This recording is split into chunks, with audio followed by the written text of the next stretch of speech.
Harry, tip number 3. So tip number 3 is build habits, not one-off things. And concretely, it's identifying the lasting changes you want people to make and the support that is needed to make that happen. And so part of that was, so I wrote this book about formative assessment, responsive teaching, and I knew after that I wanted to do something about, okay, you've got the best lesson plan in the world, you've got the best formative question in the world, but literally, I've talked to teachers who are like, well, I give exit tickets and students just won't answer them. What am I meant to do about that? And I was particularly interested in the behavioural science. So, we've been working like crazy to make sure that our lesson plans are like attend to cognitive load and work in memory and dual coding and this, that, and the other. And it's like, are we accessing behavioural science in the same way when we think about how we motivate and encourage students, or is it mostly tips and tricks and trial and error? The biggest thing I learned in the process was that actually, like, the title that I came up with, which was Habits of Success, came quite late, because I realised that habits are kind of the key thing that I think we need to address. So we talk a lot about motivation. I get asked a lot, like, how can I motivate my students to do their homework or try harder or start writing when I ask them to, or whatever it is. And the problem with motivation is, let's say I've got a student who isn't motivated for whatever reason, and I do this like incredibly inspiring thing, and I motivate them to do whatever it is I want them to do. I've done it once, and I'm relying on myself to then do it again tomorrow, and so I'm not actually solving the underlying issue. And so is there a process whereby we can say, well, what is the thing that I want them to do every lesson? What is the habit that's going to make a difference for them right now? And how can I, partly through motivation, but partly through the prompts, the encouragement, the social norms that I highlight, get them to do this on a regular basis? And so instead of saying I'm going to spend 5 minutes having a negotiation about whether they should put pen to paper, it's like, actually, we want a habit which is, as soon as you're asked to start writing, you start writing, and even if you're stuck, you just write stuff and then fix it later. The fractal part of this, again, is that if you're asking teachers to change things, quite often it's like, can you do this thing? You get asked to do it once, and actually spending a chunk of time pinning down what are the 2 or 3 things, and this might be for an individual teacher, this might be for a department, this might be for a whole school, what are the 2 or 3 things that are going to most make a difference to our students, and how can we help teachers to change their habits, or how can I as a teacher change my own habit?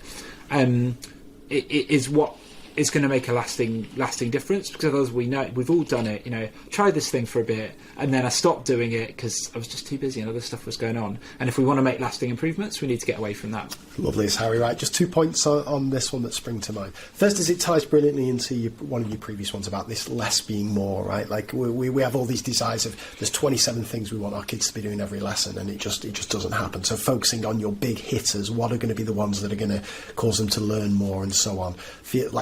We'll worry about the other ones later. Let's just focus on the big hitters. And then this is the worst. I mean, I ask some bad questions generally, Harry, but this is a bad one. I don't suppose we could perhaps maybe think of a habit that we want to kind of instill in our students, and you could just talk through a couple of kind of practical ways. I know it's going to be bespoke to different teachers and different kids, but that may be worth trying and exploring with students. You can either choose a habit, or I could make one up, whatever works for you. Well, tell me a challenge. Tell me a thing that you've seen students not doing recently, and then we'll work out a habit for them. Oh, okay, nice. All right, so let's go for, that's a really good one.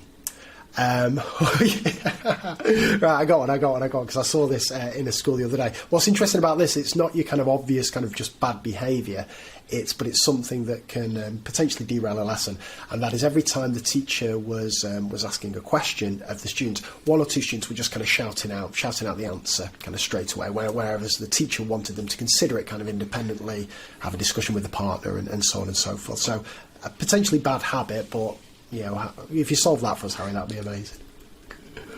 Cool. So this is another area where I think habitual thinking is helpful, because instead of we ask students not to do a thing, and then we're like, if you do that thing again, you'll get detention, and then some of them just keep doing it, even when we've made it as like unpleasant essentially for them as we ethically can, and so the thing here is to look, a habit is an automated response to a situation.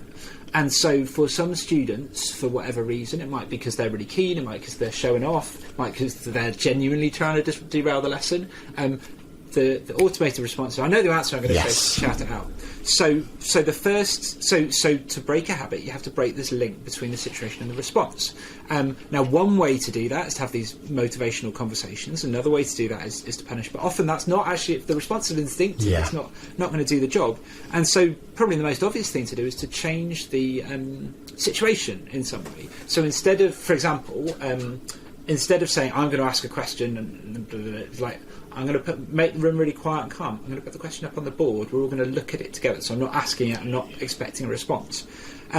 Likewise, it could be like pens are in hand. It's who's going to write down the response quickest, and then I'll take hands up. So you those who are competitive can still compete in some way. But you're sort of creating a situation which makes it sludge. Some of the theorists call it. You're making it actively harder for students to do the thing you don't want them to do, without resorting to, like, if you do that again, it's attention. Because again, if it's enthusiasm, you don't want to kill it. But like so something like that. Like I'm going to put up a question on the board. Everyone's going to be totally quiet. Everyone's going to write down their answer. Then you're going to turn to partners. And I'm going to be looking for the person who writes it best, because that's the first person I'm going to call on. And again, you can then, if that works, or even if it's promising, make that a habit for, not for every question, because it'll take forever, but for the big, and we're knowing that we're cutting things in half, we're going to cut half our questions and just ask the best questions. For our top questions, do it that way, make it a habit, and students will get used to it, and hopefully come to like it. That's lovely, that, Harry. The problem is you've answered that a bit too well, so I'm going to have to ask you a follow-up to that. So the first thing to say, just to relate back to a previous guest on the show, Adam Boxer, he said something, one of his tips seems to fit really well with that. He had some kind of catchy way of saying it, front load the means of participation. And what he was saying there is, before asking the question, he would say, right, before I put this, I'm going to put a question up on the board soon. I want you to answer this in silence by writing it down. So, whereas in the past, what I do, the question goes up on the board, and then I say, oh, no, wait a minute, and I'll be quiet, you're going to be quiet answering this, and so on. So that's been quite a bit of a game change for me. That seems to fit in really well with this kind of habit forming. And what you said there about changing the kind of environment, as opposed to trying to react to things. That, I don't know if you want to respond to that. That feels like it fits in well with what you're saying there. I mean, it sort of ties to the classic, like, when I say go thing, isn't it? That you learn, like, to do this, or like, when I say go, but yeah, so definitely front-loading the things and thinking about cognitive processing, like, what needs to happen first, as a student, what do I need to know? I'm going to do this, that's how I'm going to do it, and now I'm ready to go. So yeah, I completely would agree with that. But again, if we can make it habitual, we're making life a little bit easier for everyone. That's nice. So my follow-up question is another terrible one. She answered my last terrible one so well. What about teachers? You mentioned if we want teachers to change and develop habits, because if anything, they're worse than kids, right? Because you leave a CPD session thinking, right, I'm all over this now, I'm going to do this, and then life gets in the way. So any thoughts on that, about how I'm thinking either from the perspective of a CPD giver or a CPD receiver? What are some of the things that can help there? So, let's think about a sort of a prototypical CPD session that I might have led when I started out leading CPD sessions. We're going to talk about some stuff, I'll share some evidence with you, we'll discuss it, and you're going to go away and try and do this thing. And lo and behold, didn't happen. And again, not a word against my colleagues, like, they were busy, and I was saying go off and do this different thing and make time for it, and it's just not going to happen. So it's this thing, okay, here's a thing, going to narrow down, like, to a fairly tight goal that you're then going to interpret in a way that's going to fit your classroom, but it's not going to be too vague. We're going to spend time in the lesson designing a version of, let's say it's a different question, let's say it is a hinge question. So we're going to spend time in the lesson, you're going to design a hinge question for an upcoming lesson. We're then going to practice using it, so you've got experience doing it. We're then going to put in place some sort of prompt trigger, so it might be like you're going to put a little blue star on the PowerPoint if you're using a PowerPoint. Put a little timer to go off, something like that. Put a reminder first thing Wednesday morning that's going to go ping, that's going to say, remember you're trying a hinge question, period 3, whatever it is. Set up some accountability, so ask a colleague, can you pop in and see me do it? And then bring them back so that you're going to review it again. And then when you review it again, let's, what have we learned? What's gone well? This was a disaster. Okay, how can we change it? Let's set another one. So there's a couple of things going on there. One, you're trying to reinforce the action and encourage it to happen. But two, you're getting into a habit of improvement, habit of trying stuff, bringing it with your colleagues, finding ways to make it better. It's really nice, that, Harry. One thing I've started doing now, and again, it's directly related to that.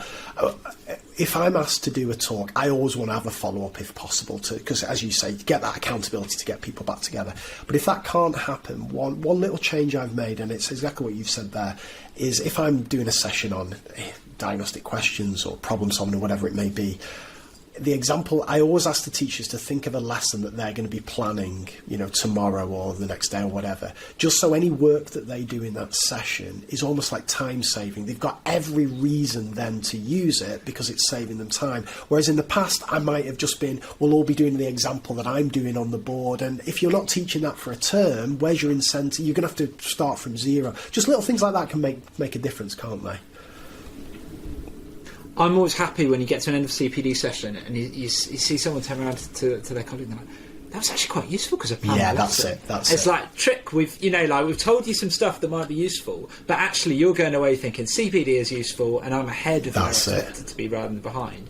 And that's a really good incentive then next time, instead of turning up at CPD session with your marking or with a kind of, I'm not sure I want to be here feeling. So I completely agree. I think it's a really, really, really wise thing to do. Lovely that, Harry. Now, I realise you're kind of the habit king. Is there anything else you wanted to say on this tip before we move on? I don't think so. Well, I don't think so. We may come back to them later. But just habits, think habits, the end. I like it. Fantastic.